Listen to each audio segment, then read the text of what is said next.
ഒരു ലൈസൻസ് ഉള്ള ഒരാൾക്ക്, ഇപ്പോൾ ജർമ്മൻ ലൈസൻസ് ഉള്ള ഒരാൾക്ക് ഏതൊക്കെ കൺട്രിയിൽ ട്രാവൽ ചെയ്യാം? ആൻഡ് ഓൾസോ ലൈക്ക് സ്പീഡ് ലിമിറ്റും കാര്യങ്ങളൊക്കെ ഉണ്ടോ? 27 രാജ്യങ്ങളിൽ വരുന്ന എല്ലായിടത്തും നമ്മുടെ ലൈസൻസ് അക്സെപ്റ്റഡ് ആണ്. 27 കൺട്രീസ്. ഇതെല്ലാം കണക്റ്റഡ് ആണ്. നമുക്ക് ത്രൂ ഹൈവേസിലൂടെ നമുക്ക് we can go through each and every country. ജർമ്മനിയെ സംബന്ധിച്ചോളം സ്പീഡ് ലിമിറ്റ് ഇല്ല എന്നൊരു കാര്യമുണ്ട്. അവിടുത്തെ ഹൈവേകളിൽ അൺലിമിറ്റഡ് സ്പീഡാണ്. നിങ്ങളെ കൊണ്ട് എത്ര സ്പീഡിൽ പോകാൻ പറ്റുമോ അത്ര സ്പീഡിൽ നിങ്ങൾക്ക് പോകാം. ജർമ്മനിയിലെ ഇൻട്രസ്റ്റ് റേറ്റ് എന്ന് പറയുന്നത് ഒരു 6 to 7% മാറി. Great idea. അല്ലെങ്കിൽ നമ്മുടെ പിള്ളേർക്ക് തന്നെ ജർമ്മനിയിൽ പോയിട്ട് അവിടെ ഒരു ലോൺ എടുത്തിട്ട് ഇവിടെ ഒരു ഫിക്സ്ഡ് FD ഇട്ടാൽ തന്നെ they would get more than like 8%. പല ആളുകളും അങ്ങനെയാണ് ചെയ്യുന്നത്. Actually there are so many differences in 25. they are hiring more and more outside people. പുറത്തുനിന്നുള്ള ആളുകളെയാണ് അവർക്ക് വേണ്ടത്. മിസ്കൺസെപ്ഷൻ ഉണ്ട് ജർമ്മനിയിലെ ആളുകളെ കിക്ക് ഔട്ട് ചെയ്യുന്നുണ്ടെന്ന്. അത് ഇല്ലീഗൽ ഇമിഗ്രൻസിനെ മാത്രമാണ്. ലീഗലായിട്ട് വരുന്ന ആരെയും അവർക്ക് കിക്ക് ഔട്ട് ചെയ്യേണ്ട ആവശ്യമില്ല. So they are looking forward for students to come in. The normal myth is like the taxation. Okay, so മിക്ക ആൾക്കാരും പറയാറുണ്ട് 40% ടാക്സ് കൊടുക്കണം ജർമ്മനിയിൽ. ഓക്കെ, സോ നമ്മൾ എത്ര ലക്ഷങ്ങൾ കൂടുതൽ സമ്പാദിച്ചാലും like we are losing lot of money to the government. അപ്പോൾ നമുക്ക് എന്തൊക്കെ ബെനിഫിറ്റ്സ് കിട്ടുന്നത്? Obviously public system is like really good. International standards ഉണ്ട് ജർമ്മനിയിൽ. So as a current resident of Germany, like how much you are paying as a tax and what all benefits you are getting because of it? സോ ഇന്ത്യയിലാണെങ്കിൽ you can just compare. It's quite ഈസിയാണ്. ഇന്ത്യയിൽ നമ്മൾ നോക്കുമ്പോഴത്തേക്കും 30% നമ്മൾ tax കൊടുക്കും. Depends on your slab. So but minimum ഒരു 20% എന്തായാലും കൊടുക്കില്ലേ ആളുകൾ? Up to 12 lakhs it's free right now. That's okay. But 12 lakhs up to 12 lakhs if it's almost a basic income depending on your category. So പക്ഷേ അതിലൊരു ചെറിയൊരു fact കൂടെ പറയാം. അതൊരു 12 lakhsന്റെ മേലെ അല്ലെങ്കിൽ 12 lakhs എങ്കിലും വാങ്ങിക്കുന്ന ആൾക്കാർ is like less than 2% in India. That's a thing.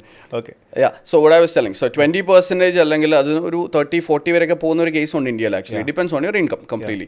അപ്പോൾ പക്ഷേ ഞാൻ പറയുന്നു ജർമ്മനിയിൽ ഞാൻ 14% തൊട്ട് 17% ടാക്സ് കൊടുക്കുന്നുള്ളൂ. ആക്ച്വലി ഇൻകം ടാക്സ് എന്ന് പറയുന്ന ഒരു ടാക്സ്, അല്ലെങ്കിൽ ലോൺ സ്റ്റോയർ എന്ന് പറയും, അതാണ് ഇൻകം ടാക്സ്.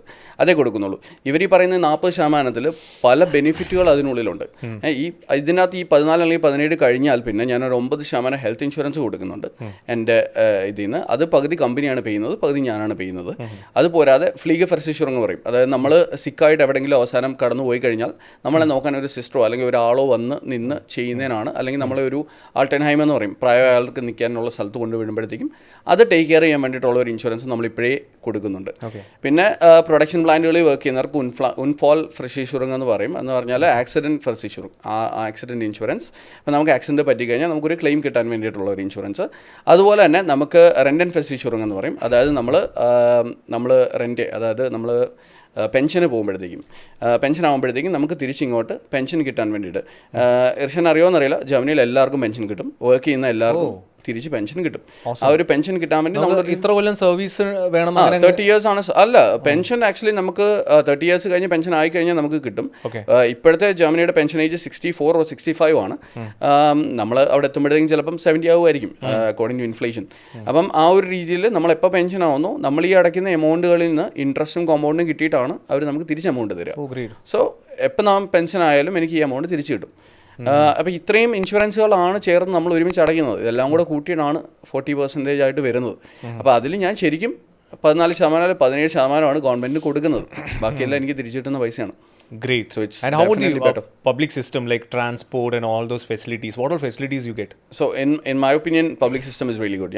ഈ സിറ്റീസിനുള്ളിലുള്ള കണക്ടിവിറ്റി ഈസ് റിയലി ഗുഡ്. നല്ല സിറ്റി ആണ് എങ്കിൽ connectivity is extremely good.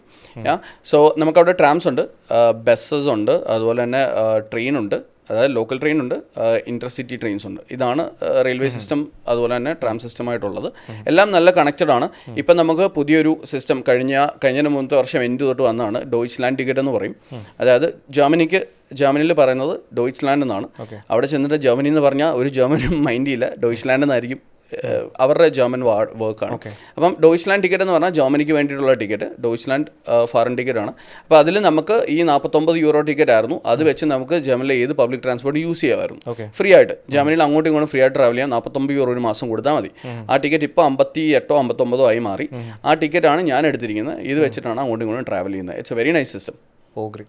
The another crazy stuff which I've heard is like, see, world മാർക്കറ്റിൽ ഏറ്റവും കൂടുതൽ കാസ് മാനുഫാക്ചർ ചെയ്യുന്നത് ജർമ്മൻസ് ആണ്. ജർമ്മൻ മെയ്ഡ് കാറിന് അതിൻ്റെതായ ഒരു ബ്രാൻഡ് വാല്യൂ ഉണ്ട്, അതിൻ്റെ ക്രേസി ഫാൻ ഫോളോവേഴ്സ് ഉണ്ട് അതിന്. പക്ഷേ ഞാൻ കേട്ടിട്ടുള്ളത് like through you and also like lot of people who are in Germany, like usually people who are residing in Germany, they don't buy cars. No. They always use public transport. അങ്ങനെയാണോ? Like how does it work? ജർമ്മനിയിൽ car owners comparatively കുറവാണ്. Like home ഓണേഴ്സും ജർമ്മനിയിൽ comparatively കുറവാണ്. Car ഓണേഴ്സും completely കുറവാണ്. എന്ന് പറഞ്ഞാൽ അവരുടെ കോൺസെപ്റ്റിൽ എങ്ങനെ എൻവയോൺമെൻറ്റിനെ അധികം ശല്യപ്പെടുത്താതെ ജീവിച്ചു പോകാം എന്നൊരു കോൺസെപ്റ്റിലാണ് അവർ ജീവിക്കുക. അപ്പോൾ അവർ കൂടുതലും ബയോ അതുപോലെ ഫ്രൂട്ട്സ് ആൻഡ് വെജിറ്റബിൾസ് ഒക്കെ കഴിച്ച് അധികം എമിഷൻസ് ചെയ്യാതെ ജീവിച്ചു പോകുന്ന ആളുകളാണ്. കാറുകളില്ല. ഇപ്പോൾ I also don't on A car, but I have driven lot of different cars. അവിടെ എന്ന് പറഞ്ഞാൽ നമുക്ക് റെൻ്റൽ കമ്പനീസ് ഇഷ്ടംപോലെ ഉണ്ട്. ഈ റെൻ്റൽ കമ്പനീസിൽ പോയി കഴിഞ്ഞാൽ you can take any car which you want in any category, premium category, non premium category, ഏതുകൊണ്ടും എടുക്കാം. അങ്ങനെയാണ് ജനറലി അവർ ഡ്രൈവിംഗ് ചെയ്യുന്നത്. കൂടുതലും അവർ ട്രെയിൻസാണ് യൂസ് ചെയ്യുക. ട്രാംസ് ഒക്കെ യൂസ് ചെയ്താണ് ട്രാവൽ ചെയ്യാറ്. So how does the loan system work? ഇപ്പോൾ നമുക്ക് അവിടെ പോകുമ്പോൾ എനിക്കൊരു റേഞ്ച് റോവർ എടുക്കണം, അല്ലെങ്കിൽ ജർമ്മൻ മെയ്ഡ് എനി കാർസ് എനിക്ക് എടുക്കണം, ഈ Volkswagen or BMW. So like I don't have funds or maybe some for any emergency, like I'm just saying an example. About loan system എങ്ങനെയാണ് function ചെയ്യുന്നത് and relevant ആയിട്ടുള്ള interest rates ഒക്കെ എത്രയാണ് വരുന്നത്? Loan സിസ്റ്റത്തിന് മുമ്പ് since you told Volkswagen, that's a good term. Volkswagen എന്നാണ് പറയുന്നത്, വോക്സ് വാഗൻ എന്നല്ല. ഇവിടെ ഞാൻ കുറേ കേട്ടിട്ടുണ്ട്. It's actually called Volkswagen. BMW എന്നല്ല, BMW എന്നാണ് പറയുന്നത്. ഇതാണ് two things which I want to correct. And loan system work ചെയ്യുന്നത് it's very easy and it was something which surprise me a lot. ഞാനൊരു ലോൺ എടുക്കാൻ പോയപ്പോഴത്തേക്കും ഞാൻ ഡോയ്ച്ചെ bank എന്ന് പറയുന്ന ഒരു ബാങ്കിലാണ് പോയത്. അവിടെ ചെന്നു, ഞാൻ ചോദിച്ചു എനിക്ക് ലോൺ കിട്ടുമോ? അവർ ചോദിച്ചു ജോബ് ഉണ്ടോ? This is very simple. Job ഉണ്ടോയെന്ന് ചോദിച്ചു.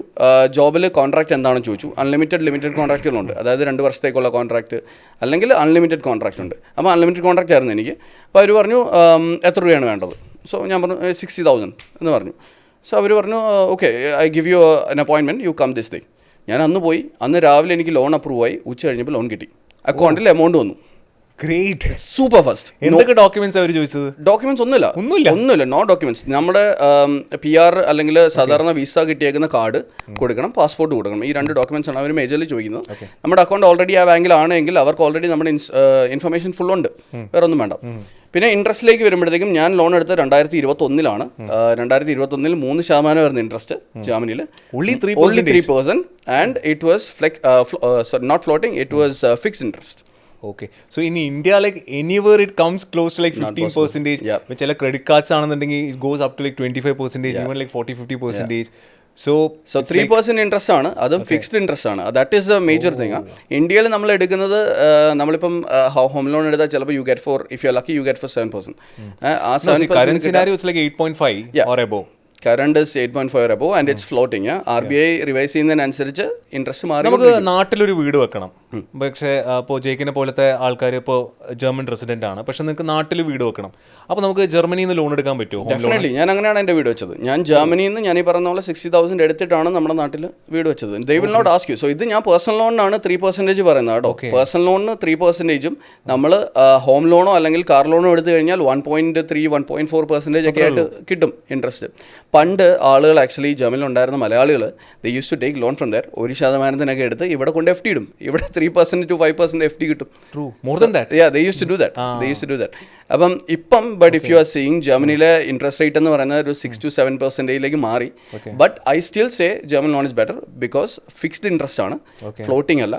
നമ്മൾ 5 വർഷം ലോൺ അടച്ച് തീരാറാകുമ്പോഴത്തേക്കും 7% നിന്ന് ഇവിടെ ഒരു 11-12% പോകുമ്പോഴും അവിടെ 6% എന്ന് പറയുന്നത് ഗ്രേറ്റ് ഐഡിയ. ലൈക്ക് നമ്മുടെ പിള്ളേർക്ക് തന്നെ ജർമ്മനിയിൽ പോയിട്ട് അവിടെ ഒരു ലോൺ എടുത്തിട്ട് ഇവിടെ ഒരു ഫിക്സ്ഡ് FD ഇട്ടാൽ തന്നെ they would get more than like 8%. പല ആളുകളും അങ്ങനെയാണ് ചെയ്യുന്നത് ആക്ച്വലി. ജർമ്മനിക്കുള്ളിൽ തന്നെ വീട് വാങ്ങിക്കുന്നവരും അങ്ങനെ തന്നെയാണ്. 1.5% ഉള്ളൂ ഇൻട്രസ്റ്റ് എന്ന് പറയുന്നത്. നേരത്തെ ഇപ്പോൾ ഒരു 4% 3% നമുക്ക് വീട് വാങ്ങിക്കാൻ പറ്റും അവിടെ. It's quite nice. Awesome. So recently I saw a few of your videos, like you were traveling a lot, like a lot of Europe, like you recently you were in US also, right? Yes. അപ്പോൾ ജോലിയുടെ ഭാഗമായിട്ട് travel ചെയ്തതാണ്. Okay, fine. So I could see that you going to many European countries like nearby. So as Germany is kind of located within Europe, there are lot of options അല്ലേ വേറെ കൺട്രീസിലോട്ട് travel ചെയ്യാനായിട്ട്. And driving licence in detail we spoke last time. So this time I'm not touching in detail, but having said that ഒരു licence ഉള്ള ഒരാൾക്ക്, ഇപ്പോൾ German licence ഉള്ള ഒരാൾക്ക് ഏതൊക്കെ കൺട്രിയിൽ ട്രാവൽ ചെയ്യാം? ആൻഡ് ഓൾസോ ലൈക്ക് സ്പീഡ് ലിമിറ്റും കാര്യങ്ങളൊക്കെ ഉണ്ടോ? എങ്ങനെയാണ്? യെസ്. ഈ ഒന്നാമത്തെ ക്വസ്റ്റ്യൻ, ഏതൊക്കെ രാജ്യങ്ങളിൽ യാത്ര ചെയ്യാം? EU27 എന്ന് പറയുന്ന 27 രാജ്യങ്ങളിൽ വരുന്ന എല്ലായിടത്തും നമ്മുടെ ലൈസൻസ് അക്സെപ്റ്റഡ് ആണ്. 27 കൺട്രീസ്. ഇതെല്ലാം കണക്റ്റഡ് ആണ്. നമുക്ക് ത്രൂ ഹൈവേസിലൂടെ നമുക്ക് we can go to each and every country. I have also travel to quite many countries with cars. Second thing, ഈ പറഞ്ഞ പോലെ speed limit is something which everybody is interested in. ജർമ്മനിയെ സംബന്ധിച്ചോളം speed limit ഇല്ല എന്നൊരു കാര്യമുണ്ട്. അവിടുത്തെ ഹൈവേകളിൽ unlimited സ്പീഡാണ്. നിങ്ങളെ കൊണ്ട് എത്ര സ്പീഡിൽ പോകാൻ പറ്റുമോ അത്ര സ്പീഡിൽ നിങ്ങൾക്ക് പോകാം. That is the thing. So അപ്പം JK മാക്സിമം എത്ര സ്പീഡിൽ പോയിട്ടുണ്ട്? ഏത് കാറായിരുന്നു യൂസ് ചെയ്തത്? I have touched 240. 240, yes. 240 മെർസിഡീസിലായിരുന്നു. വി ക്ലാസ് മെർസിഡീസിന്റെ ഒരു മിനി വാൻ ഉണ്ട്. മെർക്കിൽ വി ക്ലാസ്സിലാണ് 240 ടച്ച് ചെയ്തത്. I have also touched 210. Tesla, with the Tesla I have touched 200 around, if you're lucky. അപ്പോൾ അങ്ങനെ നമുക്ക് എക്സ്പെരിമെന്റ് ചെയ്യാം. That's another reason why I say renting A car is really good. നമുക്ക് ഇഷ്ടമുള്ള car ഓടിച്ചിട്ടുണ്ട്. Range Rover, yes. Range Rover, BMW, yeah. Mercedes, Audi, Volkswagen, crazy. Peugeot for sure. പിന്നെ ഞാനിപ്പോൾ പറഞ്ഞാൽ Tesla and പോൾസർ അറിയോ? നമ്മുടെ കണ്ടിട്ടില്ല. പോൾസർ നമ്മുടെ വോൾവോയുടെ അണ്ടറിൽ വരുന്ന ഇലക്ട്രിക് കാറാണ്. Which one you like? Mercedes, of course. Mercedes any day. Why? Mercedes. Any reasons? Because Mercedes is the only one which touched the 200+. അതുകൊണ്ട് തന്നെ Mercedes ആണ്. Also it's very stable. Really good car. Great. Yes. Great. അപ്പോൾ speed ലിമിറ്റും ഇല്ല. So ഇവിടെ നമുക്കറിയാലോ നാട്ടിൽ കുറെ വണ്ടി ഭ്രാന്തന്മാരുള്ളതാണ്. അവരിനിപ്പോ വിസ കിട്ടിയില്ലെങ്കിലും ജർമ്മനിയിലോട്ട്. അതെ, വണ്ടി ഭ്രാന്തന്മാർക്ക് പറ്റിയ സ്ഥലമാണ് ജർമ്മനി. അവർക്ക് അടിച്ചു പൊളിക്കാൻ പറ്റിയൊരു സ്ഥലമാണ്. ഈ 200+ എന്ന് പറയുന്നത് it's unbelievable for a person who is coming from Kerala for sure, അല്ലേ? അപ്പം 200+ easy, you can easily take it. പക്ഷെ അതിൽ കുറച്ച് നിയമങ്ങളുണ്ട്. നിയമങ്ങൾ പാലിച്ചില്ല എങ്കിൽ നമ്മുടെ നാട്ടിലെ പോലെ അവിടെ ഹമ്പും ടോളും അങ്ങനെയൊന്നും ഉണ്ടാവില്ല. ഇടയ്ക്കൊന്ന് ചവിട്ടേണ്ടി വരില്ലേ? ബ്രേക്ക് ഇല്ല, ഒരിക്കലും ഇല്ല. ഓട്ടോബാനിന്റെ കോൺസെപ്റ്റ് എന്ന് പറയുന്നത് തന്നെ, ഓട്ടോബാൻ മീൻസ് ഹൈവേ എന്നാണ്. ഹൈവേയുടെ ജർമ്മൻ ട്രാൻസ്ലേഷൻ ആണ് ഓട്ടോബാൻ എന്ന് പറയുന്നത്. ഓട്ടോ എന്ന് പറഞ്ഞാൽ വണ്ടി, അതായത് കാറ്. ബാൻ എന്ന് പറഞ്ഞാൽ വേ, റോഡ് എന്ന് പറയുന്നത്. കാർ ഏറ്റവും ഹൈ സ്പീഡിൽ പോകുന്ന വേ ആണ് ഓട്ടോബാൻ എന്ന് പറയുന്നത്, ഹൈവേ. അപ്പം ഓട്ടോബാൻ്റെ കോൺസെപ്റ്റ് എന്ന് പറഞ്ഞാൽ ഹിറ്റ്ലറിൻ്റെ കാലത്ത് ഉണ്ടാക്കിയതാണ്. ആക്ച്വലി ഏറ്റവും ഫാസ്റ്റസ്റ്റ് ആയിട്ട് ഒരു സാധനം ഒരു പോയിന്റിൽ നിന്ന് വേറെ പോയിന്റിൽ ട്രാൻസ്പോർട്ട് ചെയ്യാനുള്ള ഒരു കോൺസെപ്റ്റ് ആയിരുന്നു ഓട്ടോബാൻ എന്ന് പറയുന്നത്. അപ്പോൾ അതിൽ ഹമ്പും ടോളും ഒന്നുമില്ല. നിങ്ങൾ 240 പോകുമ്പോൾ ഒരു ഹമ്പ് കൊണ്ട് വെച്ച് കഴിഞ്ഞാൽ that is more than enough for you to die. So അത് അവർ ചെയ്യാറില്ല. ടോൾ ഉണ്ട് ഡെഫിനറ്റ്ലി. ഓരോ കൺട്രിയിൽ നിന്ന് വേറൊരു കൺട്രിയിലേക്ക് പോകുമ്പോൾ ടോൾ ഉണ്ട്. അതിന് പേയ്മെൻറ്റ് നമ്മൾ ഫ്രീ ആയിട്ട് വാങ്ങിക്കണം. വാങ്ങിച്ചതിന് ശേഷം കാണിക്കണം. അങ്ങനെയാണ്. ഗുഡ്. സോ ജർമ്മനിയിൽ നമുക്ക് ജീവിക്കുമ്പോൾ യൂസ് ചെയ്യേണ്ട ഒരു 5 ആപ്സ് ഏതൊക്കെ ആയിരിക്കും? ഓഫ് കോഴ്സ് ജർമ്മനിയിൽ ആദ്യമായിട്ട് വരുമ്പോൾ യൂസ് ചെയ്യുന്ന കുറച്ച് ആപ്പുകൾ ഞാൻ പറഞ്ഞുതരാം. അതായത് ഡോയ്ച്ചെ ബാൻ എന്ന് പറയുന്നത് ജർമ്മൻ ട്രാൻസ്പോർട്ടേഷൻ സിസ്റ്റമാണ്. DB എന്ന് പറയും, DB നാവിഗേറ്റർ എന്ന് പറയുന്ന ആപ്പാണ് ഫസ്റ്റ് ആപ്പ്. നമ്മൾ ഫുഡിലേക്ക് നോക്കുകയാണെങ്കിൽ ലീഫ്രാൻഡോ, ഊബർ ഈറ്റ്സ്, അതുപോലെ തന്നെ വോൾട്ട് എന്നൊക്കെ പറയുന്ന ആപ്പുകളുണ്ട്. ഇതൊക്കെ ആക്ച്വലി ഫുഡ് ഡെലിവറി ചെയ്യാനുള്ള ആപ്പാണ്. ഈ നാട്ടിൽ കിട്ടുന്ന പോലെ 10 മിനിറ്റ് കിട്ടും. 10 മിനിറ്റിലൊന്നും കിട്ടില്ല. മാക്സിമം ഒരു 35 to 40 മിനിറ്റ്സ് എന്തായാലും പിടിയും അവിടുത്തെ ഡെലിവറി എന്ന് പറയുന്നത്. പിന്നുള്ളതെന്ന് പറഞ്ഞാൽ നമുക്ക് ഡോക്ടറിൻ്റെ അപ്പോയിൻമെൻറ്റ് ബുക്ക് ചെയ്യാൻ. ഇപ്പം നമ്മൾ കുറച്ചുമേ സംസാരിച്ചിരുന്നു. ഡോക്ടറിൻ്റെ അപ്പോയിൻമെൻറ്റ്സ് ഇപ്പോൾ കുറച്ചുകൂടി ഈസിയർ ആക്കിയിട്ടുണ്ട്. അവർ സെൻട്രലൈസ് സിസ്റ്റത്തിൽ ഡോക്ടർ ലിബ് എന്ന് പറയുന്ന ആപ്പാണ്. ആ ആപ്പ് വെച്ചിട്ടാണ് നമ്മൾ ഡോക്ടറിൻ്റെ അപ്പോയിൻമെൻറ്റ് എടുക്കുന്നത്. അപ്പോൾ അതിന് വേണ്ടിയിട്ടുള്ളൊരു ആപ്പാണ് ഡോക്ടർ ലിബ് എന്ന് പറയുന്നത്.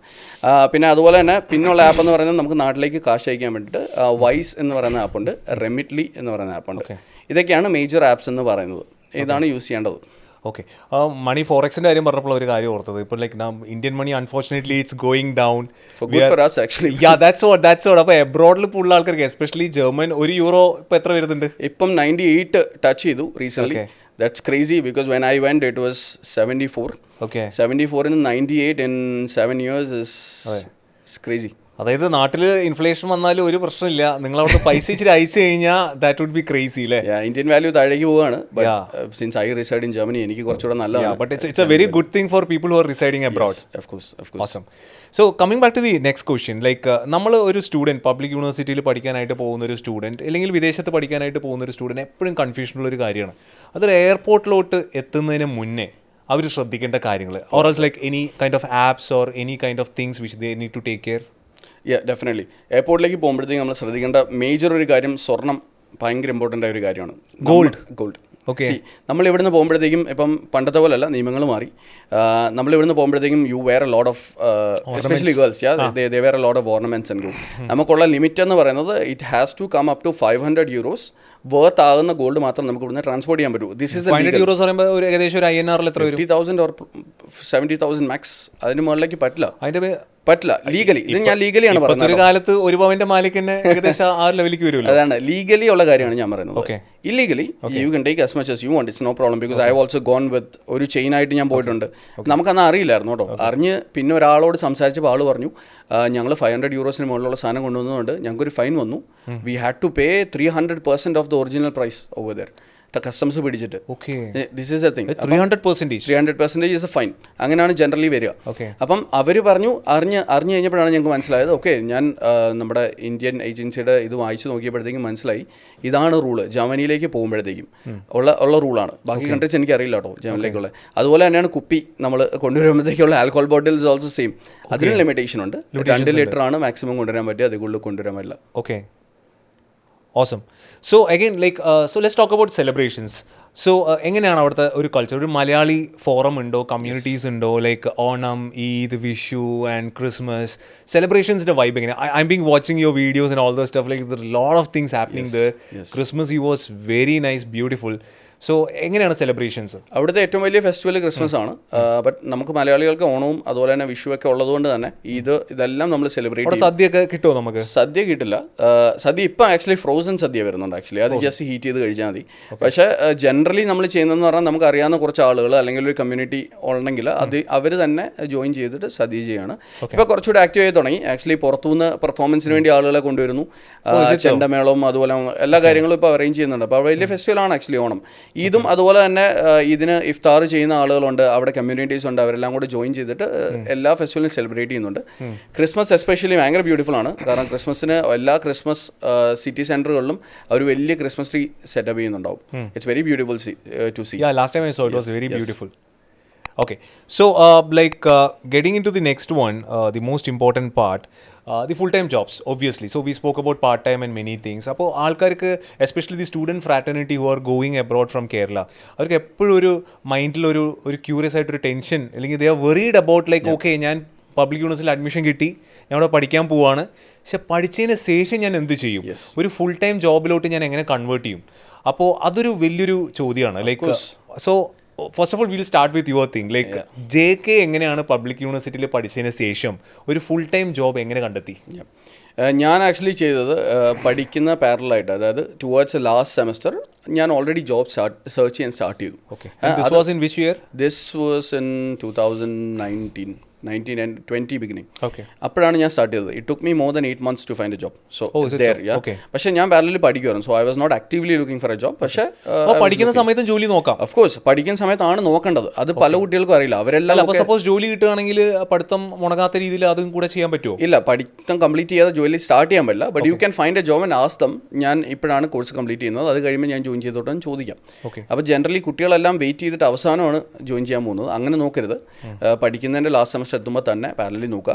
ഞാൻ ലിങ്ക്ഡിൻ അതുപോലെ തന്നെ സിങ് എന്ന് നമുക്ക് പറയുന്ന സ്റ്റെപ്പ് സ്റ്റോൺ ഒക്കെ പറയുന്ന വെബ്സൈറ്റുകളിലാണ് ജോബ് സെർച്ച് ചെയ്തത്.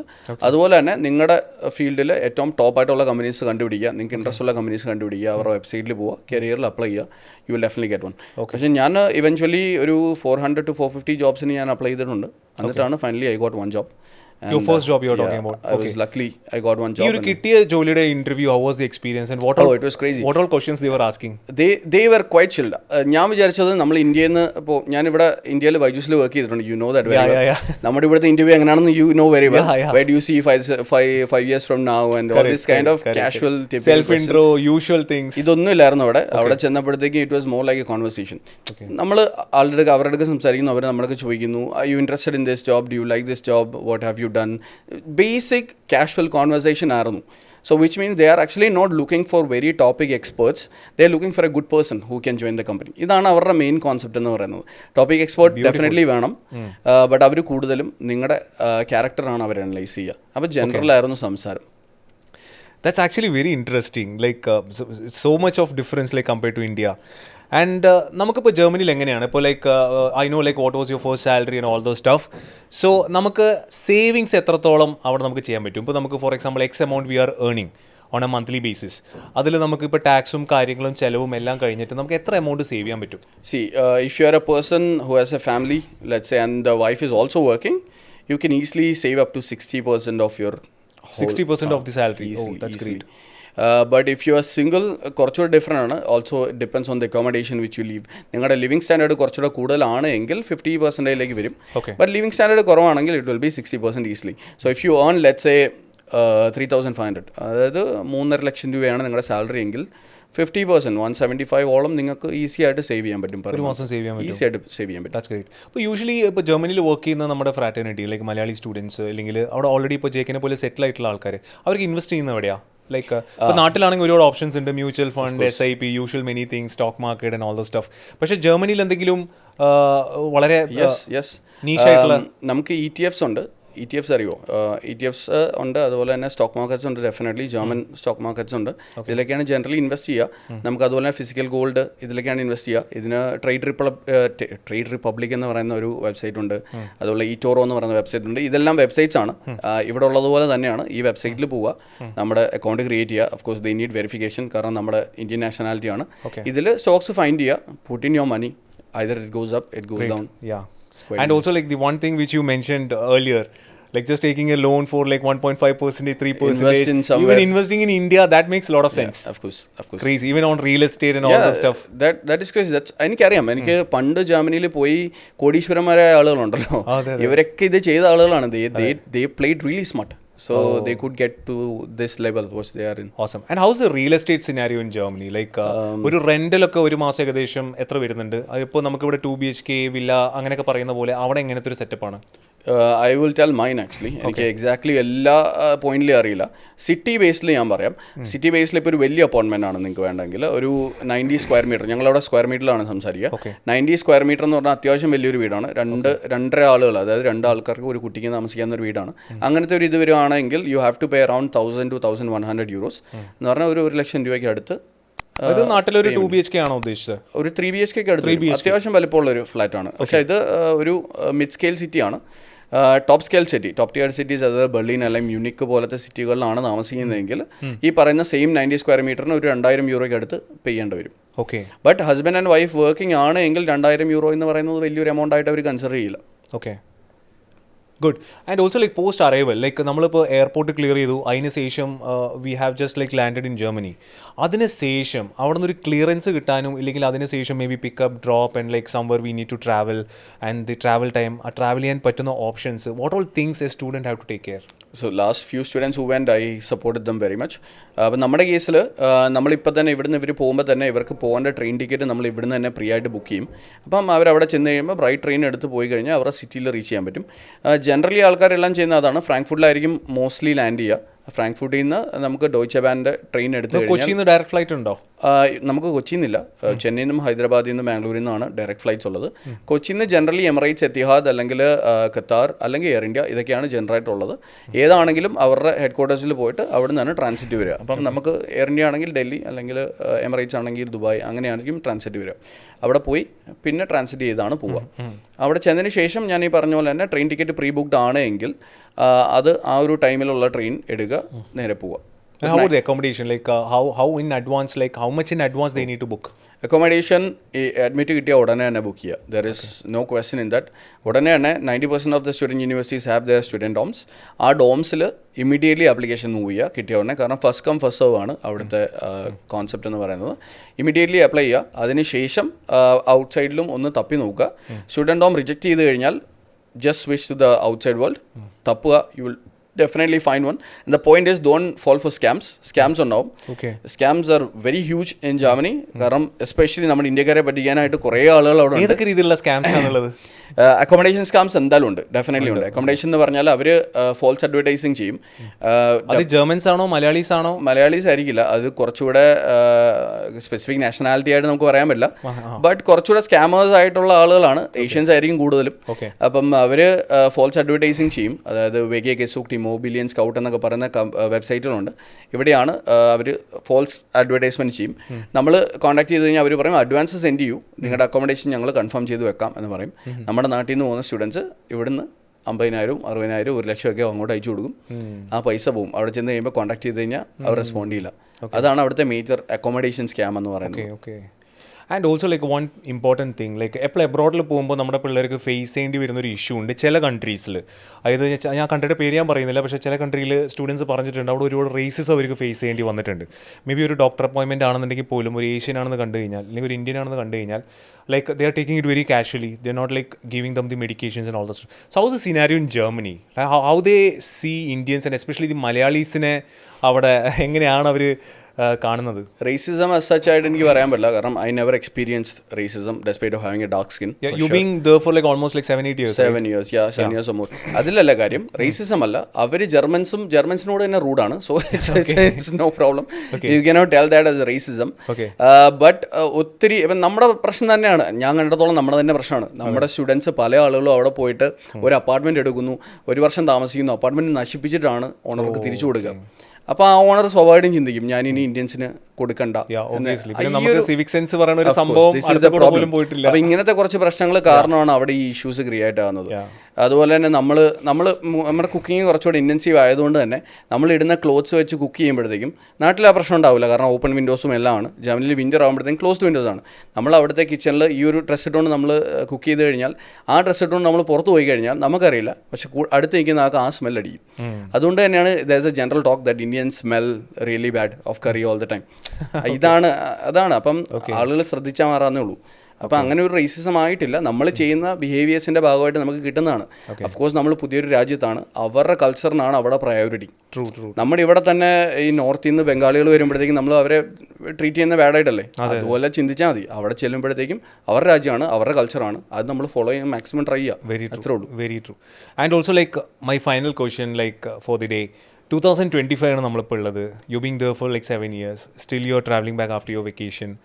So what is your message to our students? Like ഇപ്പോൾ ഈ ഒരു കൊല്ലം പബ്ലിക് യൂണിവേഴ്സിറ്റിയിലോട്ട് വളരെ ആസ്പയറിംഗ് ആയിട്ട് പോകാൻ നിൽക്കുന്ന സ്റ്റുഡൻസിനോട് what you have to say? Like അവരുടെ കോൺഫിഡൻസ് കുറച്ച് കുറവായിരിക്കും, അല്ലെങ്കിൽ കൺഫ്യൂസ്ഡ് ആയിരിക്കും. സോ ഇപ്പോഴത്തെ ഒരു ജർമ്മനി സിനാരിയോ എല്ലാം വെച്ചിട്ട് like what is your message towards the students?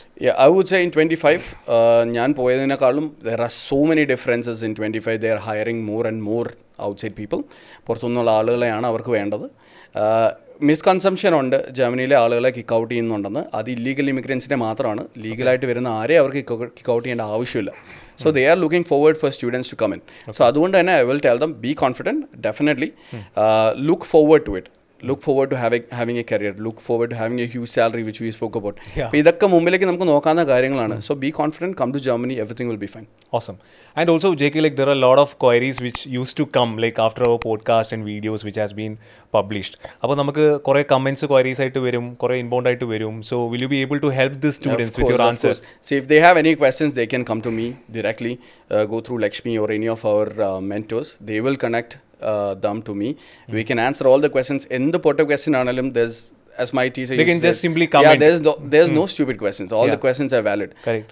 ഇർഷാന് കിട്ടുന്ന ഒരു ക്വസ്റ്റ്യൻ ആയിരിക്കും പൊട്ട ക്വസ്റ്റ്യൻ ആണെന്ന് തോന്നുന്നതായിരിക്കും. It's something which is valid for me. True, very so true. Of course come to me, you can come directly to Lakshmi or any of the mentors over here, and you can come to us easily. And also like obviously we are doing like monthly at least 2 sessions yes, for the students. Like last time also the students turnaround was really great. Yes. The session was really awesome. Today we are having a session while we talk like on the second half. So if anybody wants more information on these kind of topics, even all the silly topics, you can join our sessions and we can give them more information. Great.